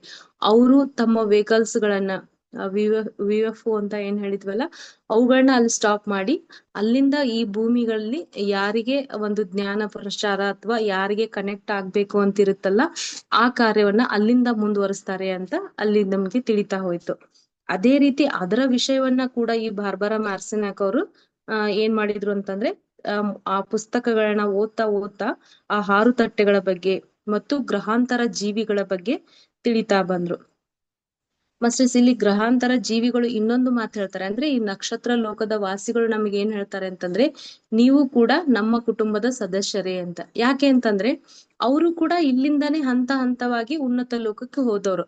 ಭೂಮಿಗೆ ಬಂದು ಇಲ್ಲಿಂದ ಯೋಗ್ಯತೆ ಪಡೆದುಕೊಂಡು ಇನ್ನೂ ಉನ್ನತ ಲೋಕಕ್ಕೆ ಹೋದವರು. ಅದು ಅವರು ಏನ್ ಹೇಳ್ತಿದ್ದಾರೆ ಅಂದ್ರೆ ನಮ್ಮ ಪೂರ್ವಜರು ಯಾರು, ನೀವು ಕೂಡ ಆ ಪೂರ್ವಜರಿಂದ ಬಂದವ್ರೆ ಅಂತ ಹೇಳ್ಬಿಟ್ಟು. ಇಲ್ಲಿ ತಲೆಮಾರುಗಳ ಬಗ್ಗೆ ನಾವೇನ್ ಹೇಳ್ತೀವಲ್ಲ ಹಾಗೆ ಅವರು ನಮ್ಮ ಮುಂದುವರೆದ ಅಂದ್ರೆ ಹಿಂದಿನ ತಲೆಮಾರುಗಳಾದ್ರೆ ನಾವು ಅವರ ಒಂದು ಜೂನಿಯರ್ಸ್ ಅಂತ ಹೇಳ್ಬೋದು ಮಾಸ್ಟರ್ಸ್. ನಾವು ಕೂಡ ಒಂದಿಲ್ಲೂ ಒಂದು ದಿನ ಏನಂತಂದ್ರೆ ಅವ್ರ ಹಾಗೆ ಉನ್ನತ ಲೋಕಕ್ಕೆ ಹೋಗುವವ್ರೆ, ಉನ್ನತ ಲೋಕದಿಂದ ಬಂದವ್ರೆ. ಆದ್ರೆ ಏನಂತಂದ್ರೆ ಅದಕ್ಕಾಗಿ ನಮ್ಮನ್ನ ಈ ಮಾಯಾ ಪರದೆಯಿಂದ ದಾಟಿಸ್ಲಿಕ್ಕೆ ಅವರು ರೆಡಿ ಇದ್ದಾರೆ, ನಮ್ಗೆ ಮಾಹಿತಿಗಳನ್ನ ಕೊಡ್ಲಿಕ್ಕೆ. ಆದ್ರೆ ಒಂದು ಉದ್ದೇಶ ಏನಂತಂದ್ರೆ ನಾವು ಸ್ವಯಂ ಪ್ರೇರಿತವಾಗಿ ಸರೆಂಡರ್ ಆಗ್ಬೇಕು. ಅಂದಾಗ ಮಾತ್ರ ಅವ್ರು ಏನಂತಂದ್ರೆ ಈ ಜ್ಞಾನವನ್ನ ನಮಗ್ ಕೊಡ್ತಾರೆ ಅಂತ ಬಾರ್ಬರಾ ಮಾರ್ಸಿನಾಕ್ ಅವರು ಮೊದ್ಲೇ ಹೇಳಿದ್ದಾರೆ. ಅವರು ಕೂಡ ನೋಡ್ರಿ ಅಂತ ಪ್ರೇರಣೆಯಿಂದ ಸ್ವಯಂ ಪ್ರೇರಿತವಾಗಿ ಯಾವಾಗ ರೆಡಿ ಆದ್ರೋ ಆವಾಗ ಆ ಮಾಹಿತಿಗಳನ್ನ ಪಡೆದುಕೊಳ್ಳಿಕ್ಕೆ ಸ್ಟಾರ್ಟ್ ಮಾಡಿದ್ರು. ನಾವು ಕೂಡ ಏನಂತಂದ್ರೆ ಅಂತ ಪ್ರೇರಣೆಯಿಂದ ನಾವು ರೆಡಿ ಇದೀವಿ, ನಿಮ್ಮ ಮಾಹಿತಿಗಳನ್ನ ತಿಳಿದುಕೊಳ್ಳಿಕ್ಕೆ ನಾವು ರೆಡಿ ಇದೀವಿ ಅಂತ ಸರೆಂಡರ್ ಯಾವಾಗ ಆಗ್ತೀವೋ ಆವಾಗ ಆ ಮಾಹಿತಿಗಳನ್ನ ಅವ್ರು ನಮ್ಗೆ ತಿಳಿಸ್ತಾ ಹೋಗ್ತಾರೆ ಮಾಸ್ಟರ್ಸ್. ಅದಕ್ಕೂ ಮುನ್ನ 1980ರ ನಂತರ ಮೊದಲ ವರ್ಷದಲ್ಲಿ ಒಂದು ಮಧ್ಯರಾತ್ರಿಯಲ್ಲಿ ನನ್ನ ಶಯ್ಯಾಗೃಹದಲ್ಲಿ 3 ಕಪ್ಪು ನೀಲಿ ಬಣ್ಣದಿಂದ ಕೂಡಿದ ಗ್ರಹಾಂತರ ವಾಸಿಗಳಿಂದ ಹಠಾತ್ತನೆ ಪರಿಚಯ ಏರ್ಪಟ್ಟಿತು. ಆಗ ವಿಪರೀತವಾಗಿ ಭಯಪಟ್ಟೆನು. ಈಗ ಆ ವಿಷಯವು ಅತ್ಯಂತ ಸ್ಪಷ್ಟವಾಗಿ ನನಗೆ ಮತ್ತೊಮ್ಮೆ ನೆನಪಿಗೆ ಬಂದಿತು. ಮಾಸ್ಟರ್ಸ್, ಇವ್ರಿಗೊಂದು ಎಕ್ಸ್ಪೀರಿಯನ್ಸ್ ಆಗುತ್ತೆ.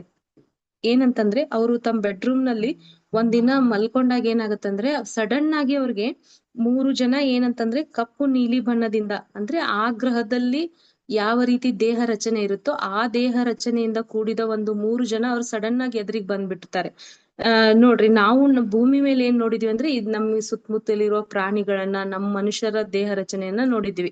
ಆದ್ರೆ ಬೇರೆ ಲೋಕದ ವಾಸಿಗಳನ್ನ ನಾವು ನೋಡಿಲ್ಲ. ಈ ಹೊಸ ಆಕಾರ ಬಂದ ತಕ್ಷಣ ನಾವು ಕೂಡ ಹೇಗ್ ಭಯ ಪಡ್ತೀವೋ ಅವ್ರಿಗೂ ಏನಾಗುತ್ತೆ ಅಂತಂದ್ರೆ ಆ ನೀಲಿ ಬಣ್ಣದಿಂದ ವಿಚಿತ್ರ ವಿಚಿತ್ರ ದೇಹ ಆಕಾರ ಇರುವಂತವ್ರು ನೋಡಿದ ತಕ್ಷಣ ಅವ್ರಿಗೂ ಕೂಡ ಭಯ ಆಗ್ಬಿಡುತ್ತೆ. ಆದ್ರೆ ಮತ್ತೊಮ್ಮೆ ಅವ್ರಿಗೆ ಸ್ಪಷ್ಟವಾಗಿ ಗೊತ್ತಾಗುತ್ತೆ. ಆ ನಾನು ಕೂಡ ಅವ್ರು ತಮ್ಮ ದೇಹವನ್ನ ಅಬ್ಸರ್ವ್ ಮಾಡ್ತಾ ಹೋಗ್ತಾರೆ. ನನ್ನ ದೇಹದ ಅಣು ಕೂಡ ಈ ಮೂರು ಜೀವಿಗಳು ಹೇಗಿದಾರಲ್ಲ ಅವರು ನನ್ನಲ್ಲೇ ಇದ್ದಾರೆ ಅನ್ನುವಂತ ಅರ್ಥವನ್ನ ಅವರು ಮಾಡ್ಕೊಳ್ತಾರೆ. ಆವಾಗ ಸ್ವಲ್ಪ ಅವ್ರಿಗೆ ಏನಾಗ್ತದೆ ಅಂತಂದ್ರೆ ಧೈರ್ಯ ಬರುತ್ತೆ. ಏಥೆನ್ಸ್ ನಲ್ಲಿ ಮೇ 18, 1988ರಲ್ಲಿ ಪ್ಲೆಡಿಯನರಿಂದ ನನ್ನ ಸಹವಾಸವು ಪ್ರಾರಂಭವಾಯಿತು. ಈಜಿಪ್ಟ್ ನಲ್ಲಿ, ಗ್ರೀಸ್ ನಲ್ಲಿ ನನ್ನ ಹಾಗೆ ಪರಿಶೋಧನೆಗಳನ್ನು ಮಾಡುತ್ತಿದ್ದವರಿಂದ ನಾನು ಬೆರೆತು ತಿರುಗಿದೆನು. ಗ್ರೇಟ್ ಪಿರಮಿಡ್ ಅನ್ನು ದರ್ಶಿಸಿ ಚಿಕ್ಕ ಮಕ್ಕಳ ತರಹ ಪುಳುಕಿತಗೊಂಡೆನು. ಈ ಒಂದು 1988 ಅಲ್ಲಿ ಇವ್ರು ಹೇಗೆ ಪ್ಲೆಡಿಯನ್ಸರ ಸಹಾಯ ದೊರಕ್ತೋ ಅದ್ರ ಅನುಸಾರ ಹಲವಾರು ಶಕ್ತಿ ಕ್ಷೇತ್ರಗಳಿಗೆ ಇವ್ರು ಭೇಟಿ ಕೊಡ್ತಾ ಹೋದ್ರು.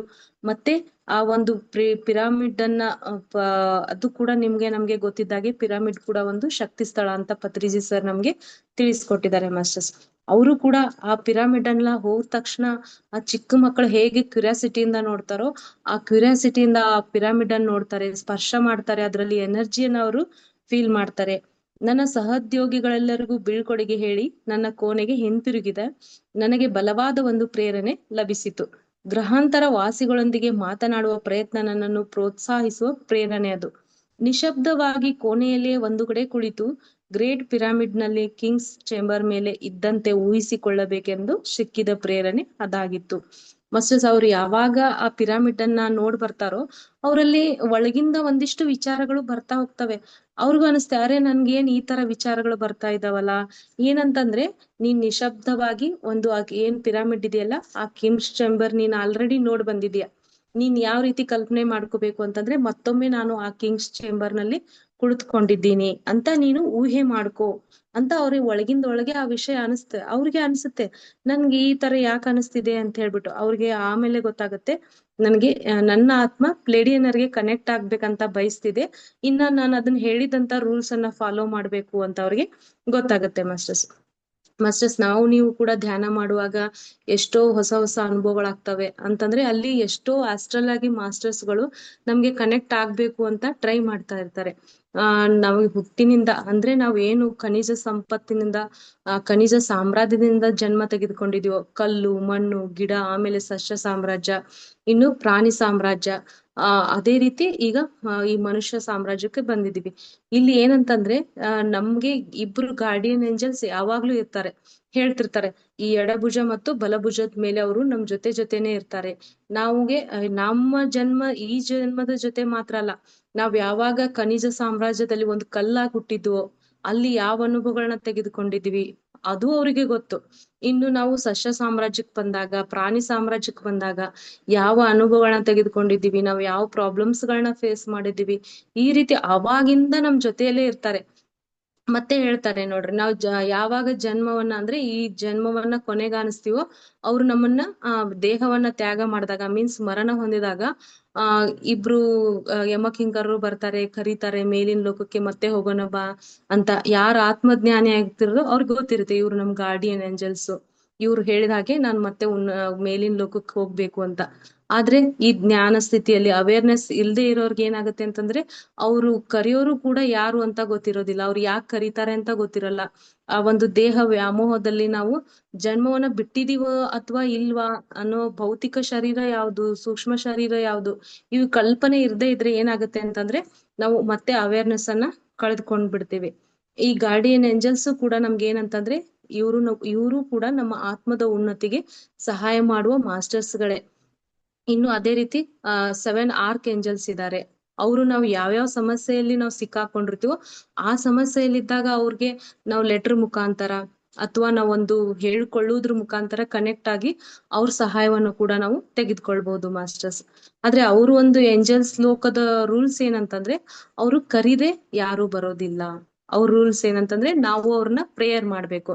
ಏಂಜಲ್ಸ್ ನಾನು ಇಂಥ ಒಂದು ಸಮಸ್ಯೆಯಲ್ಲಿ ಸಿಕ್ಕಾಕೊಂಡಿದ್ದೀನಿ, ನೀವು ನನ್ಗೆ ಸಹಾಯ ಮಾಡ್ರಿ ಅಂದ್ರ ಖಂಡಿತ ಅವ್ರು ಏನ್ ಮಾಡ್ತಾರೆ ಅಂತಂದ್ರೆ ಬಂದು ನಮ್ಗೆ ಸಹಾಯ ಮಾಡ್ತಾರೆ. ಆದ್ರೆ ಅವ್ರ ರೂಲ್ಸ್ ಏನಂದ್ರೆ ನಾವು ಕರಿಬೇಕು ಅನ್ನೋದಷ್ಟೇ. ಅದೇ ರೀತಿ ಇವ್ರಿಗೂ ಕೂಡ ಒಂದು ಅಂತ ಪ್ರೇರಣೆ ಆಗುತ್ತೆ. ನೀನು ಆ ಕಿಂಗ್ಸ್ ಚೇಂಬರ್ ನಲ್ಲಿ ಕುಳಿತುಕೊಂಡಿದ್ಯಲ್ಲ ಆ ರೀತಿ ನೇರವಾಗಿ ಬೆನ್ನನ್ನ ನೇರವಾಗಿ ಇಟ್ಕೊಂಡು ಆ ಕಿಂಗ್ಸ್ ಚೇಂಬರ್ ನಲ್ಲಿ ಕುಳಿತು ಮನಸ್ಸನ್ನ ನೀನು ಆಂತರಿಕವಾಗಿ ಲೀನ ಮಾಡು ಅಂತ ಹೇಳ್ತಾರೆ. ಅದೇ ರೀತಿ ಮಾಡಿದಾಗ ಅವ್ರಿಗೆ ಏನಾಗುತ್ತಂತಂದ್ರೆ ಅವರ ಕಿವಿಯಲ್ಲಿ ಓಂಕಾರ ಕೇಳಿಸ್ತಾ ಹೋಗುತ್ತೆ ಮಾಸ್ಟರ್ಸ್. ಇದು ಏನಂತಂದ್ರೆ ಅವ್ರು ಹೇಳ್ತಾರೆ ಮತ್ತೆ ಗ್ರಹಾಂತರ ವಾಶಗಳಿಂದ ಸಂಭಾಷಿಸಬೇಕು ಎಂದು ನಾನು ಸಂಕಲ್ಪ ಮಾಡಿದೆನು. ಆವಾಗ ಅವ್ರು ಮತ್ತೆ ಹೇಳಿದ್ರಲ್ಲ, ನೀನ್ ಏನೇ ಕೆಲಸ ಮಾಡ್ಬೇಕಂದ್ರು ಕೇವಲ ನಿನ್ನ ಸಂಕಲ್ಪ ಬಲದಿಂದ ಸಾಧ್ಯ ಅಂತ ಅವ್ರು ಹೇಳಿರ್ತಾರೆ. ಅದಕ್ಕಾಗಿ ಅವ್ರಿಗೆ ಇನ್ನರ್ ವಾಯ್ಸ್ ಬರ್ತಾ ಹೋಗುತ್ತೆ, ನೀನ್ ಇನ್ನೇನ್ ಮಾಡ್ಬೇಕು, ಗ್ರಹಾಂತರ ವಾಸಿಗಳ ಜೊತೆ ನಾನು ಸಂಭಾಷಣೆ ನಡೆಸ್ಬೇಕು, ಮಾತುಕತೆ ನಡೆಸ್ಬೇಕು ಅಂತ ನೀನು ಸಂಕಲ್ಪ ಮಾಡ್ಕೊ ಅಂತ ಹೇಳ್ತಾರೆ. ನೆಮ್ಮದಿಯಾಗಿ ನನ್ನಿಂದ ಪಿಸು ಮಾತುಗಳ ಹಾಗೆ ಹೊರಟ ನನ್ನ ಕಂಠಸ್ವರ ನನಗೆಷ್ಟೋ ವಿಭಿನ್ನವಾಗಿ ಕೇಳಿಸಿತು. ನನ್ನ ಮನಸ್ಸಿನ ಮತ್ತೊಂದು ಭಾಗ, ಯಾವುದನ್ನು ನಂಬದಿದ್ದ ಭಾಗ, ನನ್ನ ಅನುಭವವನ್ನು ಶಂಕಿಸಿ ಪ್ರಶ್ನಿಸಲು ಪ್ರಾರಂಭಿಸಿತು. ಮಾಸ್ಟರ್ಸ್ ಅವ್ರು ಹೇಳ್ದಾಗೆ ಅವರು ತಮ್ಮ ವಯಸ್ಸನ್ನ ಹೇಳ್ತಾ ಹೋಗ್ತಾರೆ. ನಾನು ಈ ಒಂದು ಪ್ಲೆಡಿಯನ್ಸ್ ಅಂದ್ರೆ ಗ್ರಹಾಂತರ ವಾಸಿಗಳು ಅಥವಾ ನಕ್ಷತ್ರ ಲೋಕದ ವಾಸಿಗಳೊಂದಿಗೆ ನಾನು ಸಂಭಾಷಣೆ ಮಾಡ್ಬೇಕು ಅಂತ ಹೇಳ್ತಾರೆ.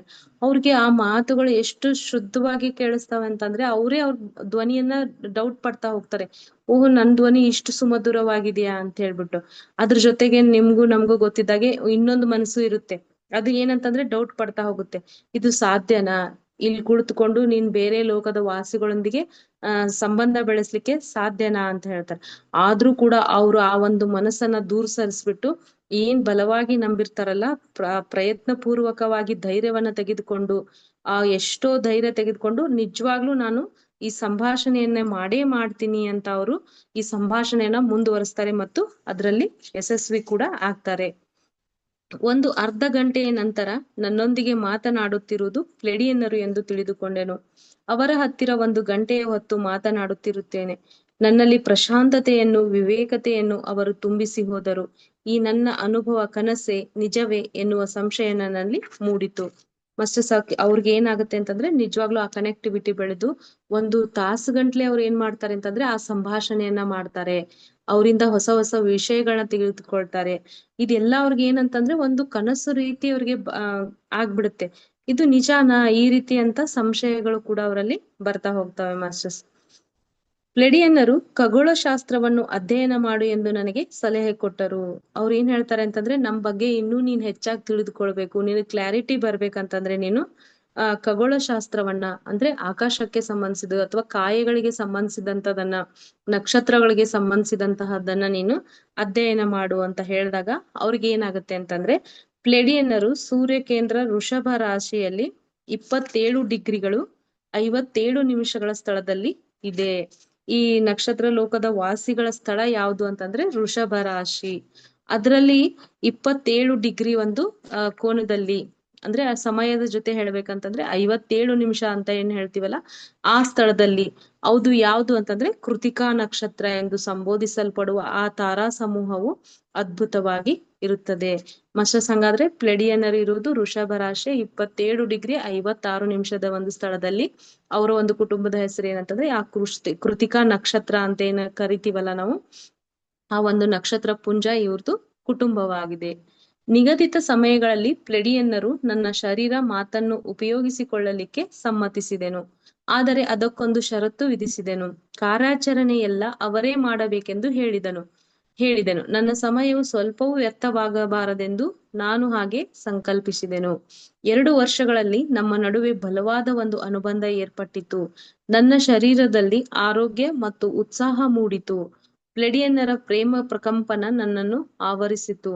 ನನ್ನ ಭಾವನಾ ಶರೀರಕ್ಕೆ ಎಷ್ಟೋ ಕೀರ್ತಿಯನ್ನು ಎಷ್ಟೋ ಅದು ತಂದು ಕೊಟ್ಟಿತು. ನಾನು ಅವರ ಅಧೀನಳಾದೆನು. ಮಾಸ್ಟರ್ಸ್ ಈ ರೀತಿ ಸಂಭಾಷಣೆ ಬೆಳೀತಾ ಹೋದ ಹಾಗೆ ಅವ್ರಿಗನ್ಸುತ್ತೆ ನಿಜವಾಗ್ಲೂ ಪ್ಲೆಡಿಯನ್ನರು ಏನ್ ಮಾಡಿದ್ದಾರೆ ಅಂತಂದ್ರೆ ನಮಗೂ ಮತ್ತು ಈ ಭೂಮಿಗೆ ಒಳ್ಳೇದನ್ನ ಮಾಡ್ಲಿಕ್ಕೆ ಬಂದಿದಾರಲ್ಲ, ಸರಿ ಅವ್ರು ಏನ್ ಮಾಡ್ಬೋದು, ನನ್ನ ದೇಹವನ್ನ ಇವ್ರು ಉಪಯೋಗಿಸ್ಕೊಳ್ಬಹುದು ಅಂತ ಹೇಳ್ತಾರೆ. ಅದ್ರ ಜೊತೆಗೆ ಹೇಳ್ತಾರೆ ಅವರು ನನ್ಗೆ ಏನಂತಂದ್ರೆ ನನ್ನ ಸಮಯ ಕೂಡ ಸ್ವಲ್ಪ ವ್ಯರ್ಥ ಆಗ್ಬಾರ್ದು ಅಂತ ಹೇಳ್ತಾರೆ. ಆ ಒಂದು ಸಂಕಲ್ಪ ನಿಜವಾಗ್ಲೂ ಅವರಲ್ಲಿ ಈಡೇರುತ್ತೆ. ಇವ್ರದ್ದು ಸಮಯ ವ್ಯರ್ಥವಾಗದೆ ಇವರ ಭಾವನಾತ್ಮಕ ಶರೀರದಲ್ಲಿ ಪ್ರೇಮ ತತ್ವ ಅನ್ನೋದು ಜಾಗೃತಿ ಆಗುತ್ತೆ. ಆ ಒಂದು ಪ್ರೇಮ ಪ್ರಕಂಪನ ಅವರಿಂದ ಅವರು ತೆಗೆದುಕೊಂಡ್ ಬಿಡ್ತಾರೆ. ಆ ಒಂದು ಖುಷಿಯನ್ನ ಅವರು ಅನುಭವಿಸ್ತಾ ಇರ್ತಾರೆ. ಈ ರೀತಿ ಅದ್ರ ಜೊತೆಗೆ ಆರೋಗ್ಯ ಉತ್ಸಾಹ ಅನ್ನೋದು ಕೂಡ ಅವರಲ್ಲಿ ಬರ್ತಾ ಹೋಗುತ್ತೆ. ಪ್ಲೆಡಿಯನ್ನರು ನನಗೆ ಗುರುಗಳು, ಸ್ನೇಹಿತರು. ಆದರೂ ಅವರು ವೇದನೆಯನ್ನು ಅನುಮತಿ ಕೊಡದೆ ಪ್ಲೆಡಿಯನ್ನರಿಗೆ ಸಹಕಾರ ನೀಡಿದೆನು. ನನ್ನ ಪ್ರಮೇಯವನ್ನು ಪೂರ್ತಿಯಾಗಿ ಬಿಟ್ಟಿದ್ದರಿಂದ ಪ್ಲೆಡಿಯನ್ನರು ಅವರ ಪದ್ಧತಿಯಲ್ಲಿ ಒಂದು ನವ್ಯ ಜೀವನವನ್ನು ನನ್ನಲ್ಲಿ ಸೃಷ್ಟಿ ಮಾಡಿದ್ದಾರೆ. ಎಷ್ಟೋ ಹೊಸ ಪರಿಚಯಗಳು, ಹೊಸ ಅವಕಾಶಗಳು ನನಗೆ ಲಭಿಸಿದವು. ಎಷ್ಟೋ ಶಕ್ತಿಗಳ ಸಂಯೋಜನೆಗಳು ನನ್ನಿಂದ ಉದ್ಭವವಾದವು. ಪ್ಲೆಡಿಯನ್ನರ ಬೋಧನೆಗಳನ್ನು ನಾನು ಭೌತಿಕವಾಗಿ, ಶಾರೀರಿಕವಾಗಿ ಅನುಭವಿಸುವ ಹಕ್ಕು ನನಗೆ ಲಭಿಸಿತು. ಮಾಸ್ಟರ್ಸ್ ಹೇಳ್ತಾ ಇದ್ದಾರೆ ಅವರು, ಈ ಒಂದು 2 ವರ್ಷಗಳ ಕಾಲ ನಾನು ಏನು ಪ್ಲೆಡಿಯನ್ನರ್ ಜೊತೆ ಸಂಭಾಷಣೆಯನ್ನ ಮಾಡಿದ್ನೋ ಅದು ಎಷ್ಟು ಅದ್ಭುತವಾಗಿತ್ತು ಅಂತಂದ್ರೆ, ನನಗೆ ಎಷ್ಟೋ ಹೊಸ ಹೊಸ ಲೋಕದ ಮಾಸ್ಟರ್ಗಳ ಪರಿಚಯ ಆಯ್ತು. ಹೊಸ ಹೊಸ ಅವಕಾಶಗಳು ಈ ಭೌತಿಕ ಜೀವನದಲ್ಲೂ ನನ್ಗೆ ಸಿಕ್ವು. ಈ ರೀತಿ ಭೌತಿಕ ಶರೀರವು ಖುಷಿಯನ್ನ ಅನುಭವಿಸ್ತು, ಅದ್ರ ಜೊತೆಗೆ ನನ್ನ ಆತ್ಮದ ಉನ್ನತಿಯೂ ಆಯ್ತು ಅಂತ ಅವರು ನಮ್ಗೆ ಹೇಳ್ತಿದ್ದಾರೆ. ಈಗ ನನ್ನಲ್ಲಿ ನಾನು ಭೂಗ್ರಹವಾಸಿ ಎನ್ನುವ ಭಾವನೆಗಿಂತ ನಾನು ಗ್ರಹಾಂತರವಾಸಿ ಎನ್ನುವ ಭಾವನೆಯೇ ಸ್ಥಿರವಾಗಿ ಮೂಡಿದೆ. ಬಹುಮುಖ ಪರಿಣಾಮಗಳ ವಾಸ್ತವ ಸ್ಥಿತಿಗಳಲ್ಲಿ ಆತ್ಮಸ್ಥಿತಿಯ ಸಾಮರ್ಥ್ಯವೂ ನನಗೆ ಲಭಿಸಿದೆ. ಮಾಸ್ಟರ್ಸ್ ಇವ್ರು ಏನಂತಂದ್ರೆ ಆಕ್ಚುಲಿ ಭೂಮಿಯ ಮೇಲಿರುವಂತ ನಿಮ್ಮ ಹಾಗೆ ಭೂಗ್ರಹವಾಸಿಗಳು. ಆದ್ರೆ ಅವ್ರ ಭಾವನೆ ಹೇಗಿತ್ತಂದ್ರೆ, ನಾನು ಈ ಭೂಮಿ ಮೇಲೆ ಇದ್ರೂ ಕೂಡ ನಾನು ಕೂಡ ಆ ನಕ್ಷತ್ರ ಲೋಕದ ವಾಸಿಗಳಂತೆ, ನಾನು ಕಾಂತಿ ಲೋಕದವಳು, ನಕ್ಷತ್ರ ಲೋಕದವಳು ಅನ್ನೋದು ಅವಷ್ಟು ಸಾಮರ್ಥ್ಯ, ಆತ್ಮಸ್ಥಿತಿ ಅಲ್ಲಿಗೆ ಆ ಫ್ರೀಕ್ವೆನ್ಸಿ ಲೆವೆಲ್ಗೆ ರೀಚ್ ಆಗ್ಬಿಟ್ಟಿತ್ತು ಅವ್ರಿಗೆ. ಮಿಕ್ಕ ಮಾನವರೆಲ್ಲರೂ ಈ ಭೂಮಿಯ ಮೇಲೆ ಭ್ರಾಂತಿಗಳಿಂದ ಹೇಗೆ ಮುಂದುವರಿಯುತ್ತಿದ್ದಾರೋ ಎನ್ನುವ ಆಶ್ಚರ್ಯವೂ ನನ್ನಲ್ಲಿ ಯಾವಾಗಲೂ ಉದ್ಭವಿಸುತ್ತದೆ. ಒಂದು ಮಹೋನ್ನತವಾದ ಅವಕಾಶವು ನನಗೆ ಲಭಿಸಿದೆ. ಒಂದು ಸೃಜನಾತ್ಮಕತೆ ನನ್ನಲ್ಲಿ ಬೆಳೆದಿದ್ದಕ್ಕೆ ನಾನು ಅವರಿಗೆ ಚಿರಋಣಿ. ಅತ್ಯುನ್ನತ ಬೆಲೆಯುಳ್ಳ ಕಾಣಿಕೆ ನನಗೆ ಲಭಿಸಿದೆ. ಅದ್ರ ಜೊತೆಗೆ ಅವ್ರಿಗೆ ನೋವೇನಂತಂದ್ರೆ, ಈ ಭೂಮಿಯ ಮೇಲಿರುವ ವಾಸಿಗಳು ಎಷ್ಟು ಸಾರಿ ಈ ಮಾಯಾ ಒಂದು ಜಾಲಕ್ಕೆ ಬಲಿಯಾಗ್ತಾರಲ್ಲ, ಇವ್ರಿಗೂ ಕೂಡ ಅದರಿಂದ ಹೊರಗ್ ಬರ್ಬೇಕು ಅನ್ನುವ ಆಶ್ಚರ್ಯನೂ ಆಗುತ್ತೆ. ಅದ್ರ ಜೊತೆಗೆ ಅವ್ರಿಗೆ ನಮ್ಮ ಬಗ್ಗೆ ಒಂದು ಅನುಕಂಪವೂ ಕೂಡ ಉಂಟಾಗುತ್ತೆ. ಆದ್ರೆ ಅವ್ರು ಹೇಳ್ತಿದ್ದಾರೆ, ನನ್ಗೆ ಇಷ್ಟೊಂದು ಆತ್ಮ ಉನ್ನತಿಯನ್ನ ಮಾಡಿದಂತಹ ಆ ಪ್ಲೆಡಿಯನ್ನರಿಗೆ ನಾನು ಯಾವಾಗ್ಲೂ ಚಿರಋಣಿ ಆಗ್ತೀನಿ. ಇಷ್ಟೊಂದು ಒಳ್ಳೆ ಗಿಫ್ಟ್ ಅನ್ನ ಅವರು ನನಗೆ ಕೊಟ್ಟಿದ್ದಾರೆ ಅಂತ ಬಾರ್ಬರಾ ಮಾರ್ಸಿನಾಕ್ ಅವರು ಹೇಳ್ತಿದ್ದಾರೆ. ಮಾಸ್ಟರ್ಸ್ ಎಲ್ರೂ ಕೂಡ ಯಾರಿಗೆ ಇಚ್ಛೆ ಇದೆಯೋ ಅವರೇ ಹೇಳ್ಬಿಟ್ಟಿದ್ದಾರೆ, ನಿಮ್ಮ ಸಂಕಲ್ಪ ಇದ್ರೆ ಮಾತ್ರ ನೀವು ಕನೆಕ್ಟ್ ಆಗ್ಬೋದು ಅಂತ. ಹಾಗಾಗಿ ನಿಮ್ಗೆ ಯಾರ್ಗೆ ಇಷ್ಟ ಇದೆಯೋ ನಿಮ್ಗೂ ಕೂಡ ನಾವು ನಕ್ಷತ್ರ ಲೋಕದ ವಾಸಿಗಳ ಒಂದು ಫ್ರೀಕ್ವೆನ್ಸಿಗೆ ರೀಚ್ ಆಗಿ ಅವರಿಂದ ನಾನು ಮಾಹಿತಿಯನ್ನ ಪಡೆದುಕೊಂಡು ನನ್ನ ಆತ್ಮ ಉನ್ನತಿಯನ್ನ ಮಾಡ್ಕೋಬೇಕಂತ ಯಾರಿಗೆ ಇಚ್ಛೆ ಇದೆಯೋ ಆ ಒಂದು ಎನರ್ಜಿಗೆ ಅಥವಾ ಆ ಫ್ರೀಕ್ವೆನ್ಸಿಗೆ ಕನೆಕ್ಟ್ ಆಗಿ 1 ಮಿನಿಟ್ ಮೆಡಿಟೇಷನ್ ಅನ್ನ ಮಾಡೋಣ masters. 1 minute meditation start. Masters ಯಾರ್ಗೆ ಪ್ಲೆಡಿಯನ್ನರ್ಗೆ ಒಂದು ಎನರ್ಜಿಗೆ ಕನೆಕ್ಟ್ ಆಗ್ಬೇಕಂತ ಇಷ್ಟ ಇದೆಯೋ ನಿಮ್ಮ ಆತ್ಮದ ಒಂದು ಲೆವೆಲ್ ಅಲ್ಲಿ ನೀವು ಕೂಡ ಸಂಕಲ್ಪವನ್ನ ಮಾಡ್ಕೊಳ್ರಿ.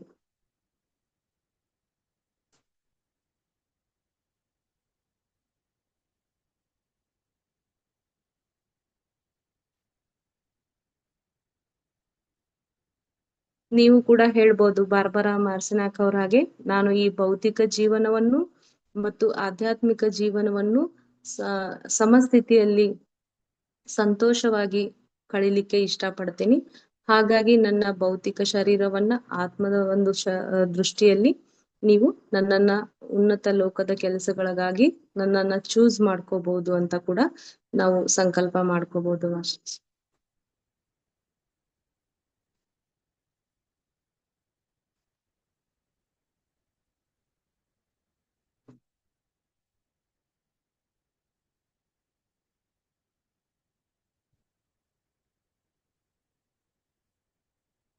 ಮತ್ತೊಮ್ಮೆ ಪ್ಲೆಡಿಯನ್ನರ್ಗೆ ಥ್ಯಾಂಕ್ ಯು ಸೋ ಮಚ್ ಅಂತ ಹೇಳ್ತಾ, ಇಲ್ಲಿವರೆಗೂ ತಾವು ಕೂಡ ಶಾಂತ ರೀತಿಯಿಂದ ಈ ಒಂದು ಸ್ವಾಧ್ಯಾಯನ ಕೇಳಿದ್ದಕ್ಕಾಗಿ ತಮಗೂ ಆತ್ಮ ವಂದನೆಗಳು. ಅದೇ ರೀತಿ ಅವಕಾಶ ನೀಡಿದ್ದಕ್ಕಾಗಿ ಗ್ರ್ಯಾಂಡ್ ಮಾಸ್ಟರ್ ಅವರಿಗೂ ಈ ತರ ಎಲ್ಲಾ ಧ್ಯಾನ ಮಂತ್ರರಿಗೂ ವಂದನೆಗಳನ್ನ ತಿಳಿಸುತ್ತಾ, thank you so much masters. And over to Srinivas master.